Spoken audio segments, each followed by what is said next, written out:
আজ আমরা শিখব গ্রহদের দৃষ্টি কিভাবে দেখতে হয়। ভিডিওটি শেষ পর্যন্ত দেখার অনুরোধ রইল। প্রথমে দেখব ভাও। প্রথম ভাও, দ্বিতীয় ভাও, তৃতীয় ভাও, চতুর্থ ভাও, পঞ্চম ভাও, ষষ্ঠ ভাও, সপ্তম ভাও, অষ্টম ভাও, নবম ভাও, দশম ভাও, একাদশ ভাও, দ্বাদশ ভাও। ডি অন চার্ট অর্থাৎ লগ্নকুণ্ডলী। ঘড়ি ক্লকওয়াইজ ঘোরে, ঘড়ির কাঁটাগুলি ক্লকওয়াইজ ঘোরে, কিন্তু আমাদের জ্যোতিষশাস্ত্রে গ্রহগুলোর দৃষ্টি দেখতে গেলে অ্যান্টি ক্লকওয়াইজ দেখতে হয়, অর্থাৎ ঘড়ির কাঁটার বিপরীত দিক থেকে দেখতে হয়। আমরা আগেই জেনেছি লগ্ন কিভাবে দেখতে হয়। প্রথম ভাও সেটা হচ্ছে জাতকের লগ্ন, অর্থাৎ প্রথম ভাওতে এক লেখা আছে। এক মানে মেষ রাশি, অর্থাৎ জাতকের লগ্ন মেষ লগ্ন। চন্দ্র আছে বৃশ্চিক রাশিতে, অর্থাৎ জাতকের রাশি বৃশ্চিক রাশি। প্রথম ভাওতে কোনো গ্রহ নেই, দ্বিতীয় ভাওতে কোনো গ্রহ নেই, তৃতীয় ভাওতে আছে শুক্র গ্রহ ও বৃহস্পতি গ্রহ। শুক্র গ্রহ কততম দৃষ্টি দেয় আমরা আগেই জেনেছি। শুক্র গ্রহের দৃষ্টি সপ্তম দৃষ্টি, অর্থাৎ শুক্র যে ঘরে গ্রহ বসে থাকে সেই ঘর থেকেই গুনতে হয়। অর্থাৎ শুক্র বসে আছে তৃতীয় ভাওতে, অর্থাৎ 1, 2, 3, 4, 5, 6, 7, অর্থাৎ শুক্র তৃতীয় ভাওতে বসে নবম ভাওতে দৃষ্টি দিচ্ছে, এখানে দৃষ্টি দিচ্ছে। বৃহস্পতি কততম দৃষ্টি হয় বৃহস্পতির? বৃহস্পতির দৃষ্টি হয় পঞ্চম, সপ্তম আর নবম। বৃহস্পতির পঞ্চম দৃষ্টি কোথায়? 1, 2, 3, 4, 5, অর্থাৎ বৃহস্পতি এই সপ্তম ভাওতে পঞ্চম দৃষ্টি দিচ্ছে। 6, 7, অর্থাৎ বৃহস্পতি এখানে সপ্তম দৃষ্টি দিচ্ছে। 8, 9, অর্থাৎ বৃহস্পতি এই একাদশ ভাওতে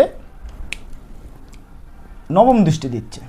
এখানে আমাদের একটি লক্ষণীয় বিষয়, গ্রহ ভাওতে দৃষ্টি দেয় আর ভাওতে বসে থাকা গ্রহের উপরে দৃষ্টি দেয়। গ্রহগুলি ভাবের উপর দৃষ্টি দেয়, ভাওতে বসে থাকা গ্রহের উপর দৃষ্টি দেয়। একাদশ ভাওতে রাহু বসে আছে, তাহলে বৃহস্পতি তৃতীয় ভাওতে বসে রাহুর উপরে দৃষ্টি দিচ্ছে এবং এই একাদশ ভাওতে দৃষ্টি দিচ্ছে। এবার সূর্য, সূর্যের কততম দৃষ্টি? সূর্যের সপ্তম দৃষ্টি হয়। 1, 2, 3, 4, 5, 6, 7, অর্থাৎ সূর্য চতুর্থ ভাওতে বসে এই দশম ভাওতে সপ্তম দৃষ্টি দিচ্ছে। তেমনি এখানে সূর্যের সাথে বসে আছে মার্কারি অর্থাৎ বুধ, বুধ চতুর্থ ভাওতে বসে দৃষ্টি দিচ্ছে 1, 2, 3, 4, 5, 6, 7, বুধও তেমনি দশম ভাওতে তার সপ্তম দৃষ্টি দিচ্ছে। এবার চলে আসি এখানে পঞ্চম ভাওতে আছে কেতু, কেতুর দৃষ্টি আমরা ধরি না, রাহু কেতুর দৃষ্টি আমাদের জ্যোতিষে আমরা ধরি না। মঙ্গল, মঙ্গল ষষ্ঠ ভাওতে বসে আছে। মঙ্গলের কী কী দৃষ্টি আছে? চতুর্থ, সপ্তম আর অষ্টম। তাহলে মঙ্গল ষষ্ঠ ভাওতে বসে 1, 2, 3, 4, অর্থাৎ নবম ভাওতে দৃষ্টি দিচ্ছে। আর 5, 6, 7 এই দ্বাদশ ভাওতে দৃষ্টি দিচ্ছে। দ্বাদশ ভাওতে শনি গ্রহ বসে আছে, অর্থাৎ মঙ্গলের দৃষ্টি শনির উপরেও আছে। এবার মঙ্গল এখান থেকে সপ্তম দৃষ্টি, এখানে অষ্টম দৃষ্টি, অর্থাৎ মঙ্গল ষষ্ঠ ভাওতে বসে লগ্নতে তার অষ্টম দৃষ্টি দিচ্ছে। এবার সপ্তম ভাওতে কোনো গ্রহ বসে নেই। অষ্টম ভাওতে বসে আছে চন্দ্র। চন্দ্রের কততম দৃষ্টি আমরা জানি? চন্দ্রের দৃষ্টি জানি আমাদের সপ্তম দৃষ্টি হয়। চন্দ্র এখান থেকে বসে 1, 2, 3, 4, 5, 6, 7, চন্দ্র অষ্টম ভাওতে বসে দ্বিতীয় ভাওতে তার সপ্তম দৃষ্টি দিচ্ছে। নবম ভাওতে কোনো গ্রহ বসে নেই, দশম ভাওতে কোনো গ্রহ বসে নেই, রাহু কেতুর দৃষ্টি আমরা ধরি না। দ্বাদশ ভাওতে বসে আছে শনি।